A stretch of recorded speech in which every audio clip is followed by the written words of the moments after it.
Nigeria's human rights community have been mourning the death of one of the country's most vibrant civil and gender rights lawyers, Esther Uzoma, who died in a hospital in Abuja, Nigeria's capital, on Wednesday following an unsuccessful surgery. Here on Arise News, she made several appearances, and in the course of our interactions with her, demonstrates exactly why she's highly rated among her peers, as well as those she devoted a relatively brief but profoundly eventful life fighting for. Let us take a look at a compilation of those visits to Arise News and come back for further discussion. Esther Uzoma was a vocal critic and human rights campaigner with focus on gender and civic rights. Reports say she died in an Abuja hospital following complications from what was meant to be a minor surgery.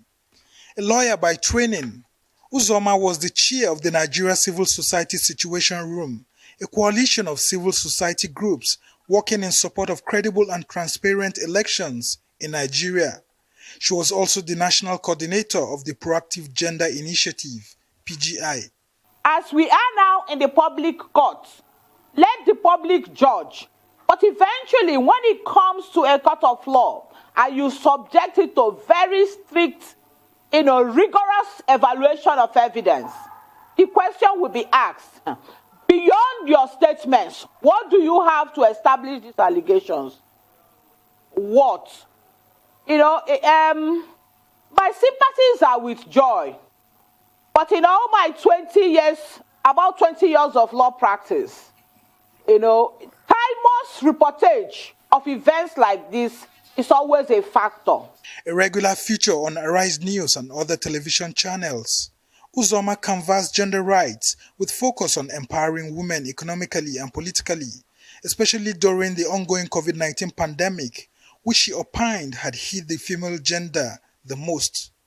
She canvassed gender rights and the domestication of the Violence Against Persons Prohibition Act in most states. In one of her interviews, she has said that it is urgent and imperative that state governments do the needful by passing and domesticating the VAP Act if the issue of violence and sexual abuse of women has to be addressed at the state level.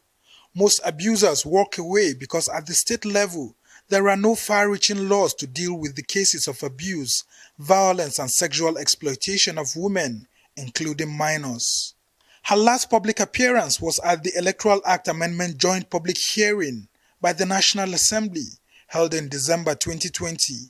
Fondly called Lady Comrade, Esther Uzoma attended the Alvan Ikoku College of Education, where she studied English. She later attended Imo State University, where she bagged her LLB in law. In 2002, she was called to the Nigerian bar after finishing from the Nigerian Law School in Abuja. Many within the human rights community and among the media, especially in the nation's capital, Abuja, continue to mourn her with an outpouring of emotions, especially on social media. Somna Sambu, Arise News. Well, very touching tribute there to Esther Uzoma.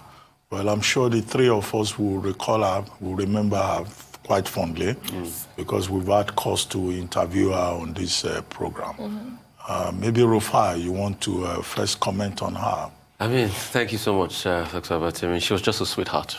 I think apart from her advocacy, a lot of people don't know the sweetness of her heart. She's a good person, always willing to help, very funny. I was just telling you an experience. One day we had booked her to come on, and we had tenterhooks here, thinking she wasn't there. And as she told me she wasn't there, the next day she said, "I'm here."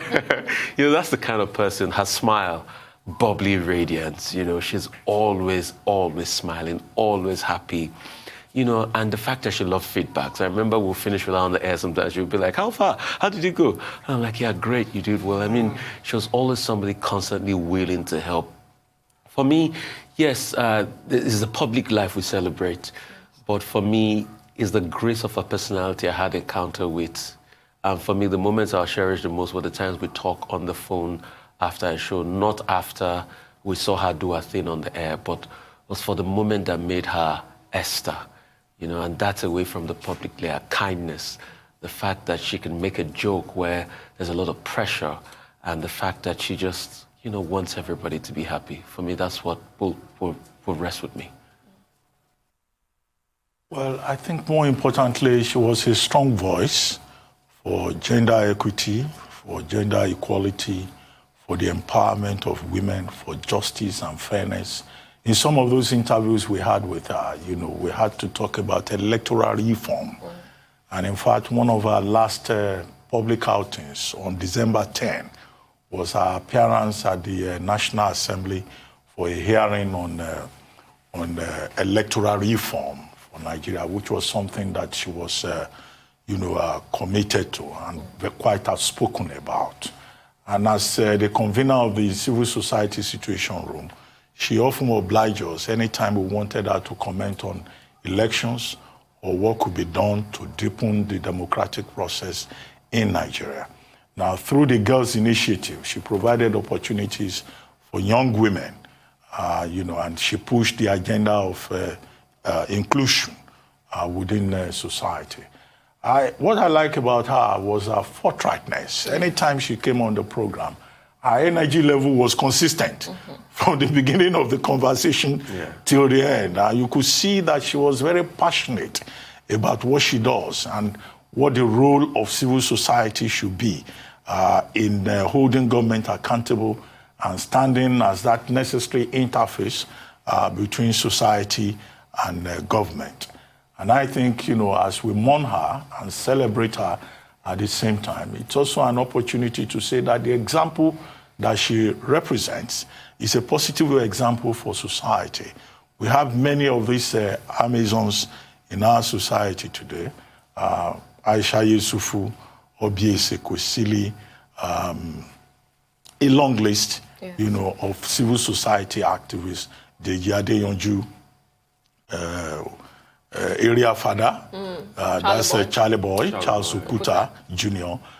We have so many of these people who are out there, fighting, adopting different methods, different strategies to be able to move society forward and to hold government accountable.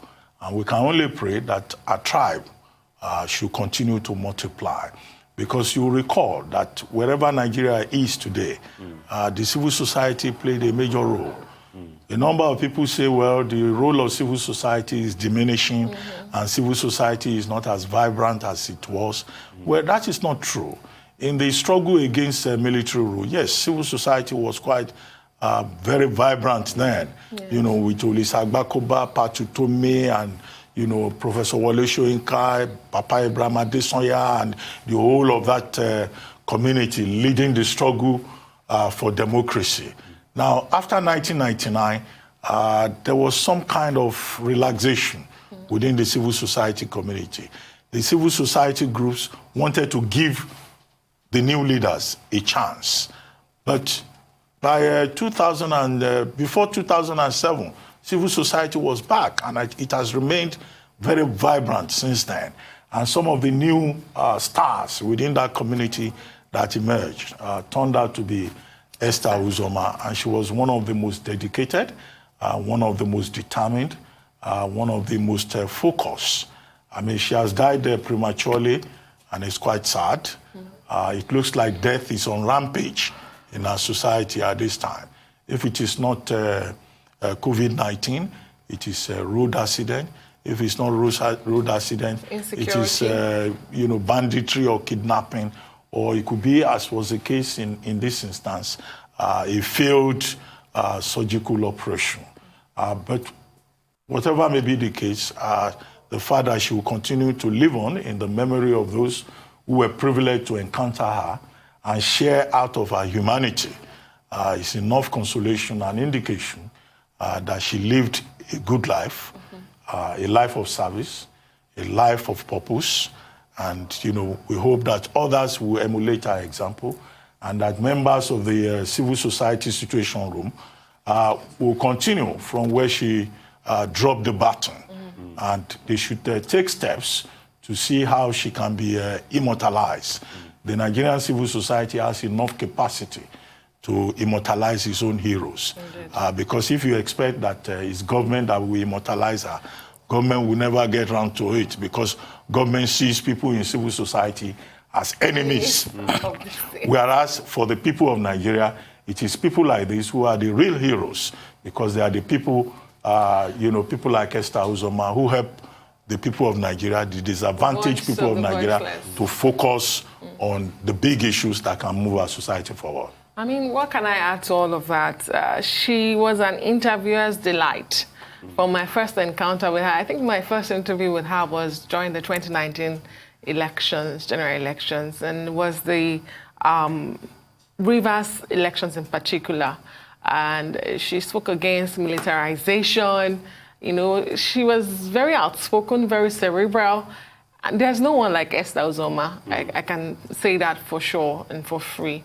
It's a great loss to the civil society community and a great loss to Nigeria in general. She will be truly missed. Well, thank you, Adesua. Thank you, Rufai.